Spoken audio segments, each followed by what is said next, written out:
I came across a comment a while back. A viewer, 58 years old, wrote something I haven't been able to forget.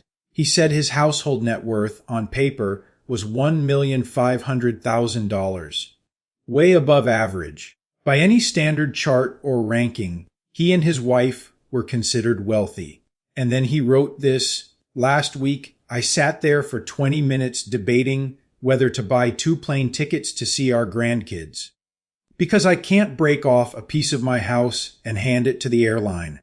$1,500,000 on a spreadsheet. Less than $50,000 sitting in a bank account he could actually touch. That gap is what this video is about. Because here is what the retirement benchmarks don't tell you why.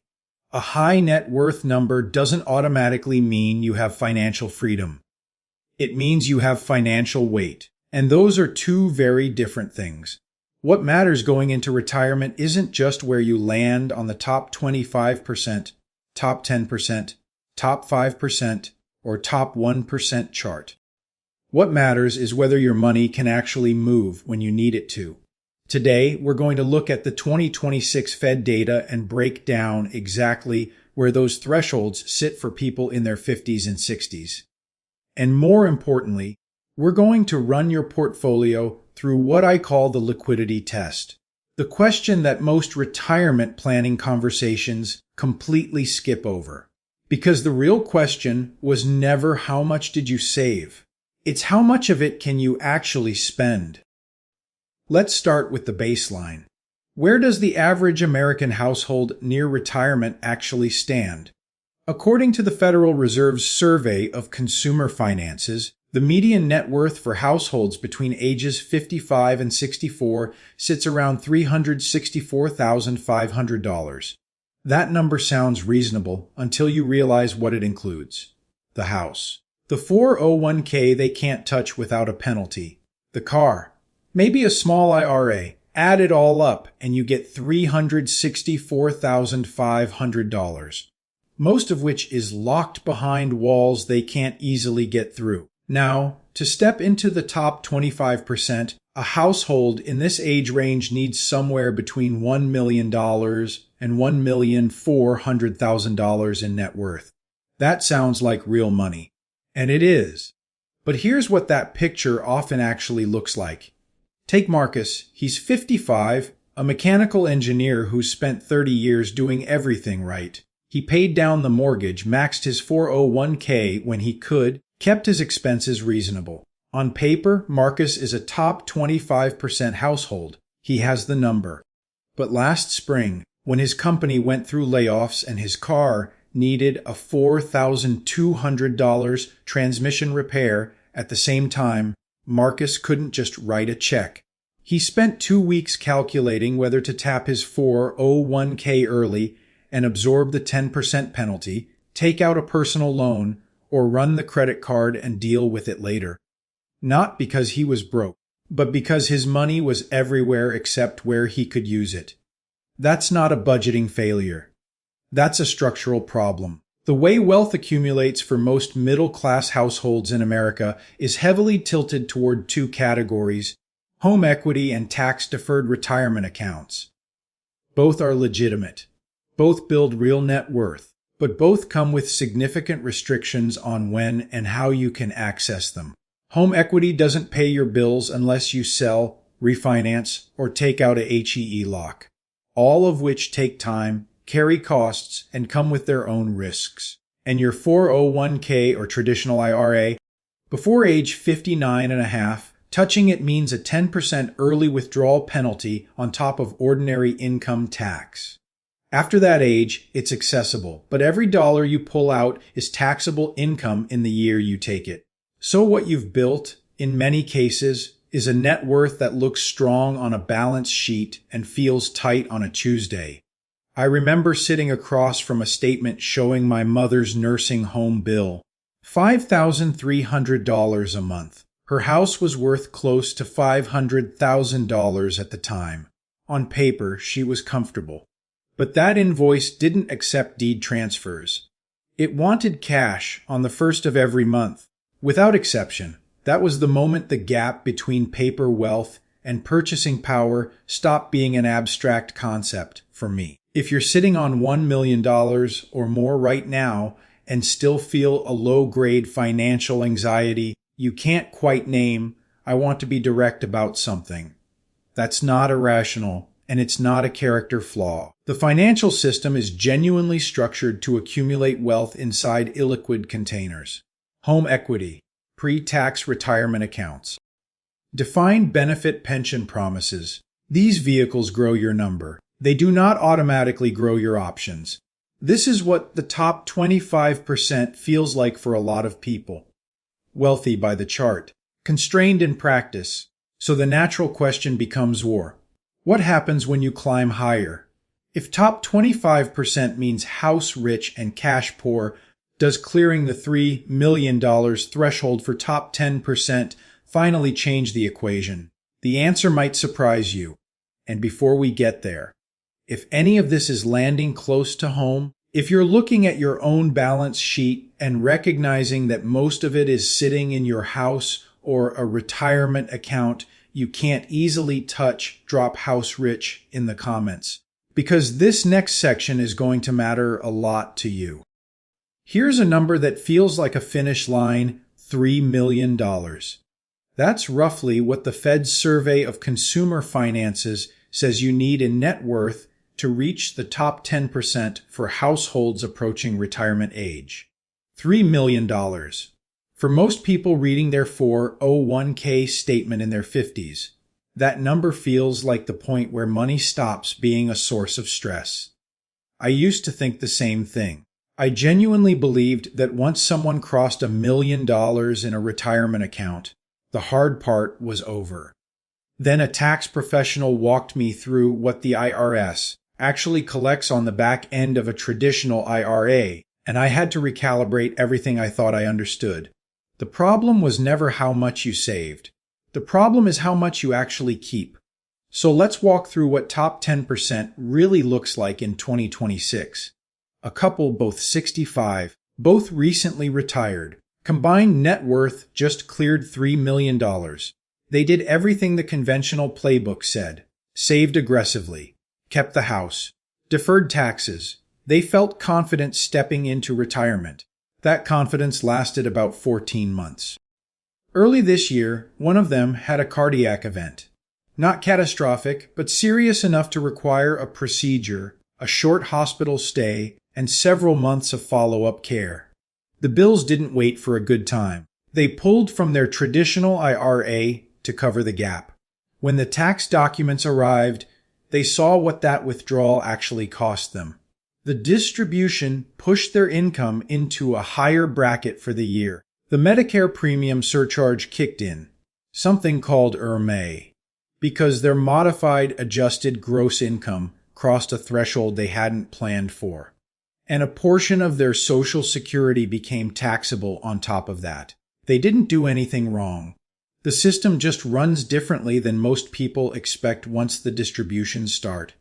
Here is the structural reality behind that story. Under Secure 2.0, the age for required minimum distributions is now 73. That sounds like breathing room. But what RMDs actually create is a forced income event on a schedule set by the IRS, not by you. Miss the deadline and the penalty is 25% of the amount you should have withdrawn. Not a warning, 25%. And here's the cost projection that most people quietly avoid doing until it's too late. According to Fidelity's 2025 retiree health care cost estimate, a single 65-year-old retiring today needs roughly $172,500 in after-tax dollars just to cover basic health care costs for the rest of their life. For a couple, that number doubles to $345,000. That figure does not include long-term care. It does not include assisted living.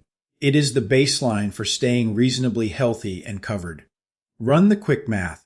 If you have $3 million in net worth, but $2,100,000 of it is in a traditional IRA and $600,000 is in home equity, you have roughly $300,000 in accessible, flexible assets, against a $345,000 healthcare liability that's already on the clock. That's the liquidity test, and a lot of top 10% households are failing it quietly. The test isn't complicated. It's one question: if you needed $200,000 in spendable after tax cash within 90 days, where does it come from? And what does it cost you in taxes and penalties to get it there? For households where most of the wealth is sitting in pre-tax accounts or tied up in real estate, the honest answer is usually ew. It costs more than they expected, takes longer than they planned, and triggers tax consequences they didn't model.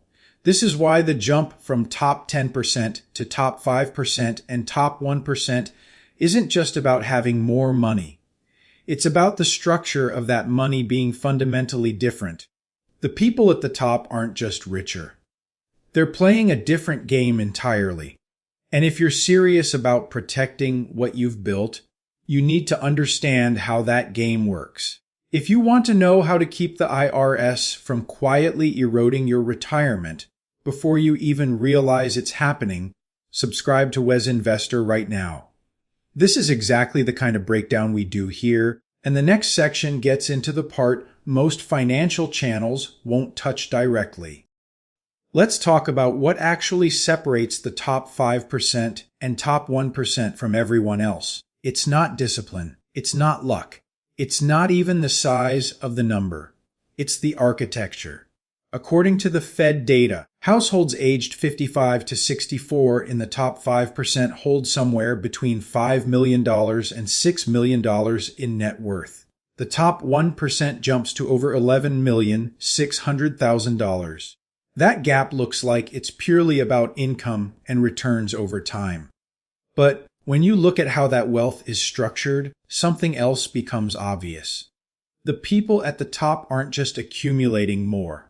They're accumulating differently. Consider two people, both in their early 60s, both high earners, both would describe themselves as financially responsible.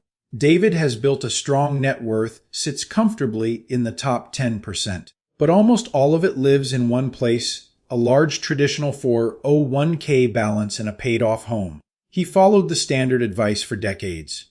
Max the pre-tax contributions. Build equity. Let it grow. Patricia is in the top 1%. Her net worth is spread across rental income, a taxable brokerage account holding appreciated stock, a Roth IRA she's been converting into for the last 8 years, and a smaller traditional IRA. Her home has a mortgage she's chosen not to pay off early. Here's the difference that matters.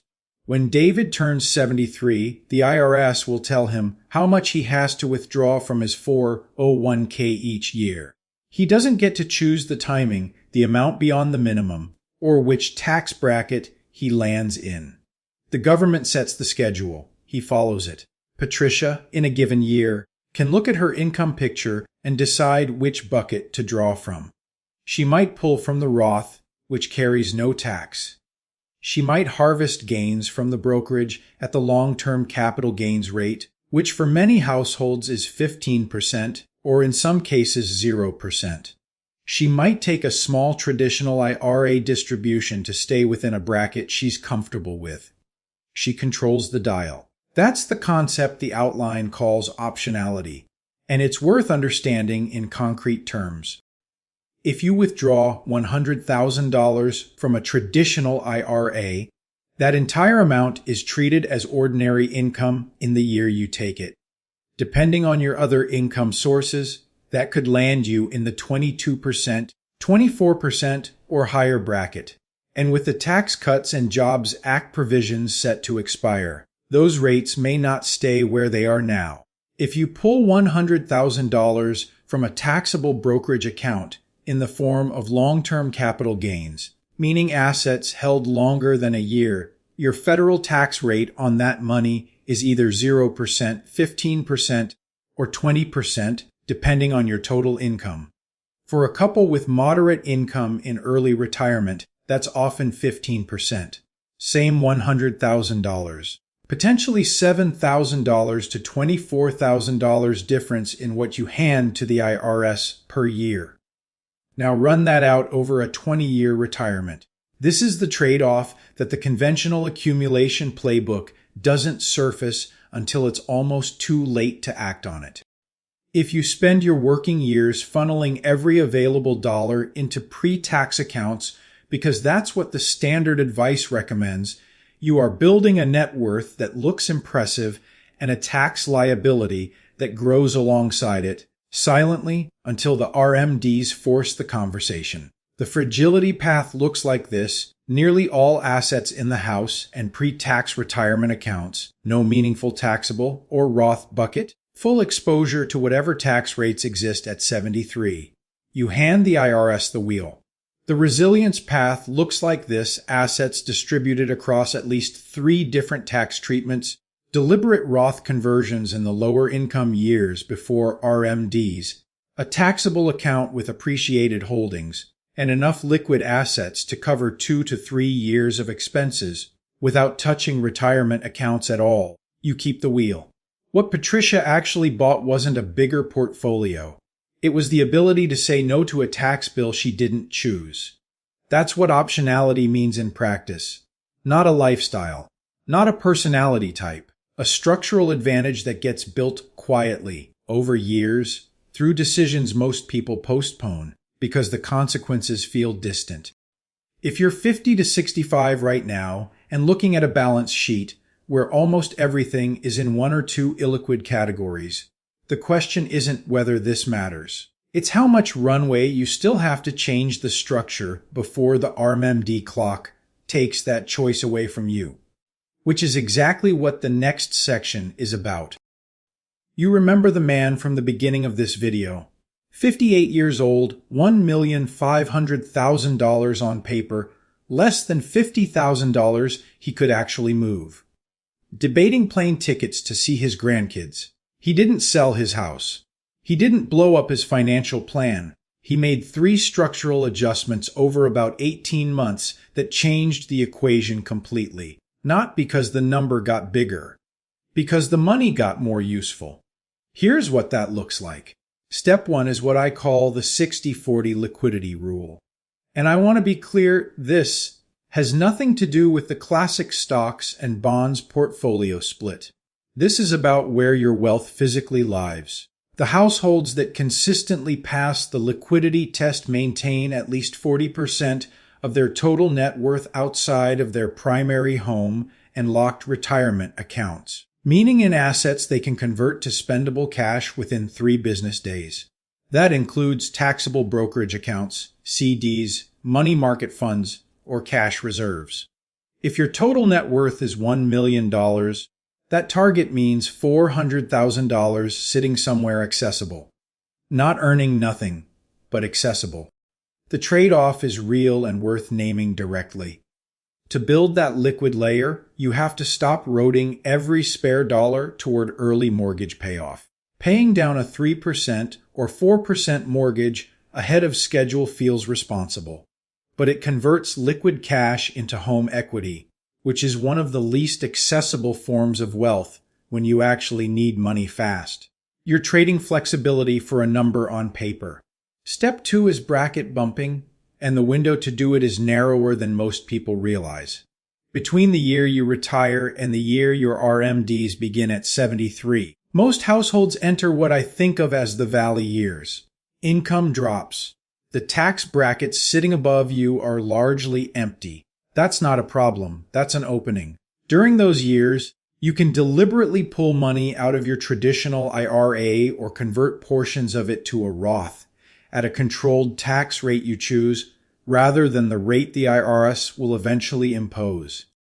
The goal is to fill up the 12% or 22% bracket intentionally year by year before the RMDs make that decision for you at 24% or higher. The math is straightforward. If you convert $40,000 per year from traditional to Roth during a decade of valley years and pay 22%, now instead of 32% later on forced distributions, you've protected a meaningful 6-figure sum from unnecessary taxation over a 20-year retirement. That's not a projection. That's arithmetic. Step 3 is the one most people completely overlook until they're too old to use it fully. If you have a high deductible health plan, you have access to an HSA. And an HSA is the only account in the American tax code that gives you 3 separate tax advantages at once. Contributions go in pre-tax, growth is tax-free, and withdrawals for qualified medical expenses come out tax-free. No other account does all 3. Most people treat their HSA like a debit card for copays. That's the wrong approach. Invest the balance. Let it compound. And keep receipts for every qualified medical expense you pay out of pocket today, because you can reimburse yourself from the HSA years later with no time limit. What you're building is a dedicated fund for that $172,500 healthcare liability that's already waiting for you at 65, funded with pre-tax dollars, grown tax-free, spent tax-free. I'll be straightforward about something. I work in financial strategy, but I don't have a clear view of what Congress does to the tax code over the next decade. Nobody does.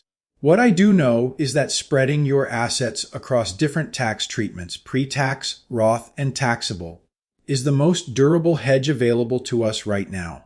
You're not betting on one tax future. You're building flexibility into a system that will almost certainly change in ways neither of us can fully predict. These 3 steps don't require a dramatic overhaul. They require a shift in how you think about what your money is for. Not just how much of it you have, but how much of it you control. Here's what I want to leave you with. The benchmarks we walked through today, top 25%, top 10%, top 5%, top 1%, they're useful reference points. But they measure one thing, the size of the number. They don't measure whether that number works for you, or whether you have any real control over it when it counts. A retirement worth living isn't defined by where you land on a Fed chart. It's defined by whether you can buy the plane ticket without the math anxiety. Whether a medical bill doesn't become a financial crisis. Whether you get to decide how much tax you pay in a given year, instead of letting the IRS make that call at 73. That's the liquidity test. And passing it has less to do with your net worth than with the structure behind it. The man with $1,500,000 on paper wasn't failing at retirement. He was just playing by a set of rules that was never designed to give him options. Once he understood that, the path forward got a lot clearer. If this video helped you see your own plan differently, subscribe to Wes Investor. Because cash you can actually use will always matter more than a number that looks good on paper. See you in the next one.